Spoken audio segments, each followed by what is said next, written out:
Et salut les jet skieuses, c'est Madjet, j'espère que vous allez bien aujourd'hui et justement on va parler de vous, puisque comme vous le savez sans doute, le 8 mars dernier c'était la journée de la femme et je me suis dit justement que ça serait intéressant de traiter un peu le sujet du lien qu'il y a entre le jet ski et les jet skieuses à travers 8 anecdotes et c'est ce que je vous propose de voir aujourd'hui à travers ce nouvel épisode d'Histoire de jet ski. Allez, c'est parti!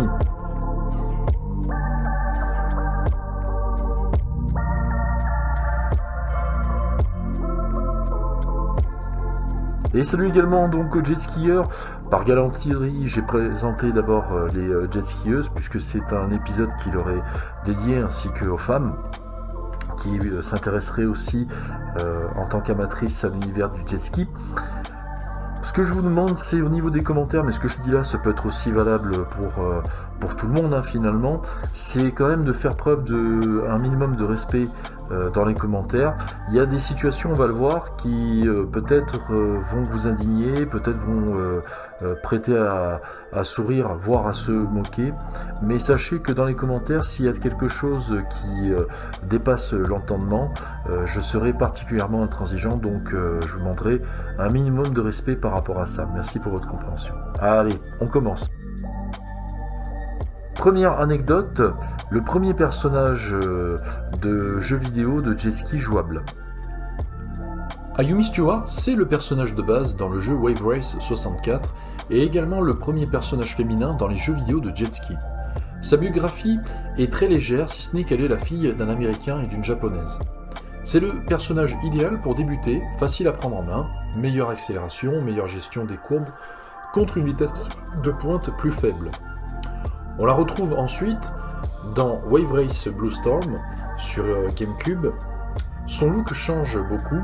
Là où elle était blonde avec une tenue blanche et rose et un jet avec des liserés jaunes, elle a maintenant une teinte de cheveux violette ainsi qu'un jet aux couleurs plus homogènes. En revanche, elle garde ses caractéristiques de pilote idéales pour les débutants et est maintenant accompagnée par deux autres pilotes, les japonaises et brésiliennes Akari Hayamika et Serena Del Mar. Si dans Wave Race 64, elle était la seule femme des 4 persos jouables, il y a maintenant dans Wave Race Blue Storm 3 femmes sur les 8 personnages jouables. Deuxième anecdote, le début du film Tomb Raider où Angelina Jolie arrive en jet ski. Cette scène est le début du film Tomb Raider 2, le berceau de la vie. Le film date de 2003 où Lara Croft, incarnée par Angelina Jolie, arrive en faisant une figure avec son jet à bras, manifestement un superjet twin carb modifié. Petit détail, Lara Croft ne porte ni gilet de sauvetage ni câble coupe-circuit. Est-ce que c'est Angelina Jolie qui a fait cette cascade ou une doublure? Ça, c'est une autre question. Par contre, si vous tendez l'oreille, vous vous rendrez compte que ça ressemble plus à un son de moteur 4 temps très différent du superjet twin carb.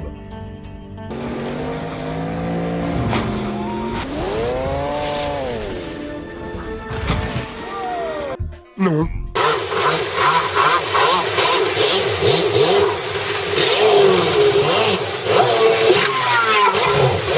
Pour rappel, à cette époque, le Superjet et le Kawasaki SXI sont uniquement en moteur de temps.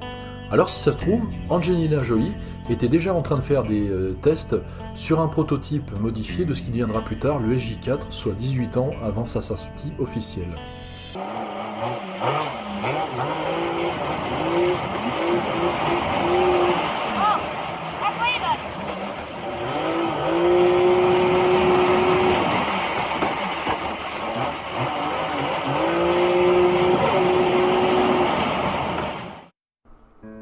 Troisième anecdote, l'affaire Florence Levaux, l'histoire d'une femme atteinte d'un cancer qui va se reconvertir en championne de jet ski.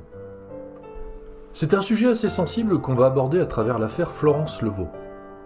Dans les années 90, Florence Levaux est une jeune femme épanouie, sur le point de se marier avec son homme et de fonder une famille dans leur maison. Malheureusement, elle apprend à 24 ans qu'elle est atteinte d'un cancer de l'utérus et qu'elle n'aura par conséquent jamais d'enfant. C'est un véritable choc psychologique pour elle. Dans un premier temps désespérée, elle quitte son homme, déménage et change radicalement de vie. C'est alors qu'elle va mener un combat contre sa maladie, en devenant championne de jet à bras. Les associations de lutte contre le cancer la repèrent et vont en faire leur égérie. Les médias parlent d'elle dans les journaux, les programmes télé, les magazines, et elle sortira même un livre retraçant sa biographie. Plus tard, elle est même sollicitée par les studios Paramount pour doubler Angelina Jolie dans le film Tomb Raider dont je viens de vous parler tout à l'heure. Non. Eh bien, aussi merveilleux et extravagant que cela puisse paraître, eh bien là, tout ce que je viens de vous dire, c'est faux. C'est pas une blague. Vous allez comprendre, je vais vous expliquer. En parallèle de sa notoriété grandissante, il y a quand même des jet-skieurs qui se sont posé des questions à son sujet. Mais qui c'est celle-là? Dans quelle catégorie elle court? Avec quel engin? Quel sponsor? Quel team? Par exemple, dans le milieu du jet, la Fédération française motonautique, elle consulte ses archives et ne trouve aucune trace d'un seul titre ou d'une position sur le championnat de France. Et c'est le même scénario à l'IJSBA et l'UIM. Le nom de Florence Levaux n'apparaît nulle part. Même problème et interrogation dans l'univers médical, où il n'y a vraisemblablement aucune archive dans les différents services médicaux du territoire. En 2004, le mystère de l'affaire Florence Levaux éclate au grand jour. En fait, c'est une personne qui n'a jamais eu de cancer de sa vie, et n'a jamais été championne de jet ski. Comment est-ce possible? Eh bien, c'était encore à une époque où il y avait un peu moins de procédures et de vérifications spontanées. Si déjà il y avait Internet, il n'y avait pas les réseaux sociaux comme Facebook aujourd'hui, donc il était très facile de manipuler les gens sur des points scrupuleux tels la maladie, le cancer, la souffrance, la mort, la pitié, la générosité, le don, etc. Ceci dit, aujourd'hui, quand on voit que certains journalistes croient dur comme fer qu'un Sea-Doo Spark consomme 40 litres de l'heure, il n'y a qu'un pas. Et il était d'autant plus facile de manipuler les médias et journalistes dans ce contexte à l'époque. Des fausses ligues contre le cancer, des faux prêtres, des faux constructeurs d'autoroutes, ce type de fourberie, il y en a eu un paquet à cette période. Chacun en tirera les conclusions qu'il souhaite. Quatrième anecdote, la traversée de la Méditerranée jusqu'à la Corse par 2 jet-skieuses. La traversée de la Méditerranée, pour la première fois faite par 2 jet-skieuses entre la France et la Corse. Pour rappel, en France, un jet est soumis au permis de conduire et ne peut s'éloigner des côtes au-delà de 5000 nautiques. Par le passé, il y a déjà eu des records de traversée entre Nice et Calvi par Vincent Lagaffe, Alexandre Debanne ou encore Luc Alphand. Mais cela n'avait jamais été tenté encore par des femmes. Aux États-Unis, il n'y a pas besoin de permis sauf si vous êtes né en 88.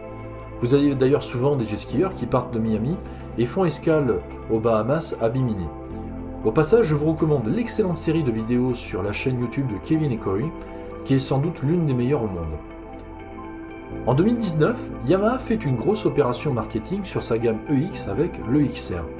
Un jet Atmo suffisamment optimisé pour réduire les coûts et reproduire les sensations des courses avec les jets compressés nettement plus onéreux en termes d'entretien. Pour ce faire, une run est organisée par 2 jet-skieuses, Corinne Robles, ancienne championne de jet ski, et Emma Claire Dumont qui, elle, est plutôt dans la course moto. Sous l'assistance de l'équipe de Joël Bontou, dont je vous avais parlé dans l'épisode consacré au Yamaha SUV. Elles partiront de hier le 23 juillet 2019 vers 8h du matin, avec une météo très favorable, ensoleillée, et mettront environ 5h30 pour atteindre le port en Corse de Sant'Ambrogio vers les 13h30. Avec au passage quelques petits soucis mécaniques mais rapidement résolus par l'équipe de Joël Bontou. Dans les années 90-2000, il y a également eu des records de traversée au Cap Horn par le trio Lagaffe, Debanne, Alphand, ou encore un homme qui a fait du jet à bras pendant 24 heures d'affilée. Maintenant que c'est fait pour la Corse, c'est avec plaisir qu'on pourrait également voir des records similaires réalisés par une ou plusieurs femmes. Cinquième anecdote, un championnat remporté par une jeune jet-skieuse. Cette histoire-là, en revanche, est bien vraie puisqu'en 2017, c'est une jeune jet-skieuse, Naya Granger, qui a fait une course à Lake Havasu en jet à bras contre 33 hommes, et elle a fini quand même 5e au général, une place tout à fait honorable pour une jeune jet-skieuse de seulement 15 ans. Elle a fini le championnat 4e au général et était la championne de la Guadeloupe. Bravo à elle, en tout cas pour cette performance, à son âge, et en lui souhaitant bonne continuation dans sa carrière. Sixième anecdote, la participation des filles au Jet Indoor de Bercy. Il fut un temps où à Paris, il y avait une course qui s'appelait le Jet Indoor de Bercy. C'était une sorte de Grand Prix Formule 1 de Monte-Carlo façon jet ski avec un certain prestige. Le seul petit problème, c'est que la course se faisait dans un bassin à peine plus grand qu'une piscine olympique, soit environ 71 mètres de long sur 53 mètres de large, avec des engins qui devenaient de plus en plus puissants d'année en année. Voici par exemple le français Nicolas Rius sur un GPR de temps Atmo, avec presque 300 chevaux sous la selle. Le prochain passage, ce sera l'intérieur et la vitesse à laquelle il évolue. Il ne fait pas de petite pompe à vague, il surfe dessus. Il passe à l'intérieur, quelle attaque phénoménale! Quelle attaque phénoménale! Je ne vous entends pas réagir. C'est le plus haut niveau mondial. Regardez Nicolas, il est pour vous. Et encore un passage à l'extérieur. Regardez la vitesse du matin au bout des grottes. Le dernier virage. Ah, on vient d'arriver. Regardez cette remontée vague. 32, 75.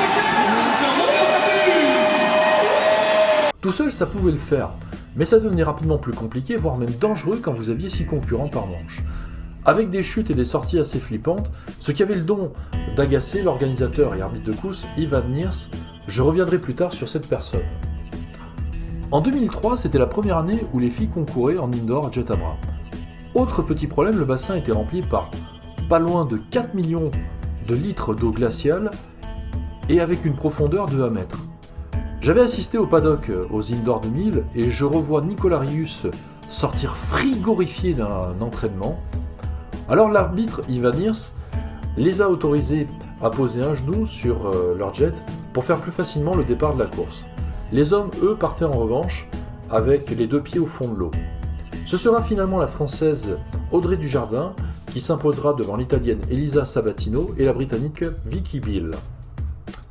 En tout cas, c'était galant de la part de Yves d'avoir eu ce geste attentionné aux femmes, qui ont eu à la fois la chance et le courage de faire cette course à la fois assez dangereuse dans une eau relativement fraîche, mais tellement exceptionnelle.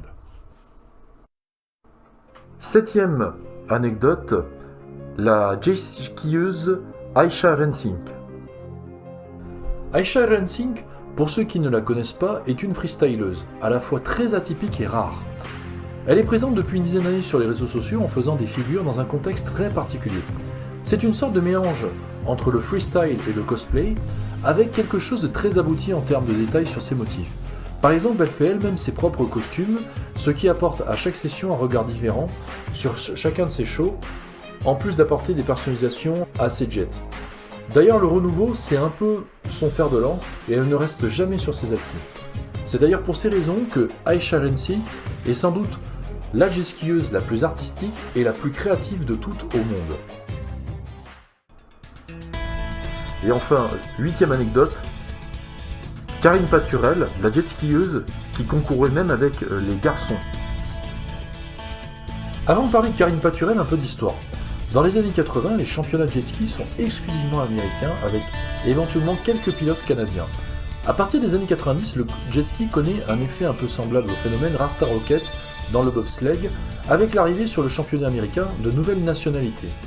Je vous avais parlé de Yves Van Niers au Jet Indoor de Bercy, c'est un peu le papa du jet-ski en Europe, puisqu'il va contribuer à son développement dans le monde entier, d'abord en Belgique, puis un peu partout en Europe. Il repère alors un jeune pilote prodigue, le Marseillais Nicolas Rius, qu'il va entraîner sur Bruxelles, en Europe puis aux USA. Quand Nicolas Rius se pointe en 93 au championnat, ça fait rire tout le monde de voir un petit Français de seulement 19 ans au milieu d'Américains expérimentés tels que Chris Fischetti ou encore Jeff Jacobs. Sauf qu'à la fin, Nicolas Rius devient le premier étranger à remporter un championnat et les Américains sont extrêmement surpris de cette performance. Here comes Rios. And you know these grandstands are gonna go wild here in just a moment, Dave. And we have a new world order. For the first time ever, a non-American will win the Pro Ski World Championships, and it is Nicolas Rios aboard the Jersey's Kawasaki 750. He is our new world champion. Karine Paturel, également originaire du sud de la France, a été repérée à peu près dans le même laps de temps par Yves Van Niers. La même année, elle concourt en jet à bras chez les filles et finira le championnat à une honorable 3e place derrière Christy Carlson et Tara Lau. Mais là où Karine Paturel va se démarquer, c'est en jet à selle, où déjà elle est largement plus forte que les filles, puisqu'elle fera 6 fois championne des États-Unis et 6 fois championne du monde.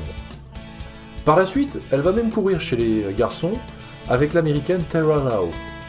Alors au début, une gonzesse au milieu des mecs, là encore tout le monde va rigoler. Petite démonstration, départ d'une course avec Karine au milieu d'une run home. The start is so important. Dustin Farthing is in good position here to possibly get the overall title here at Jet Jam. And now everybody else is off the line, and there's Dustin way at the back, and now he finally starts. Can he overcome this difficult start?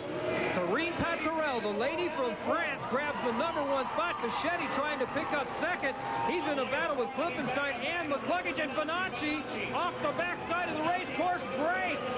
Oh my, Bonacci's out of the competition, and there's no way he could possibly win the overall now. That opens the door for all kinds of possibilities with Farthing starting in the back of the pack. But the lady in front from Beaucaire, France on the Fischetti rocket ship racing Sea-Doo is Karine Paturel, the #1. Et autant à la limite avec quelqu'un comme Nicolas Rius, en plus d'être une amie, ça passe assez bien dans un esprit fair play, autant chez d'autres mecs, ça passe nettement moins bien de voir qu'une femme est parfois plus rapide qu'eux, et fort bizarrement, vers la fin des années 90, certains lui feront, je m'excuse l'expression, de gros coups de gigolo en allant la tacler, elle et son Sea-Doo XP.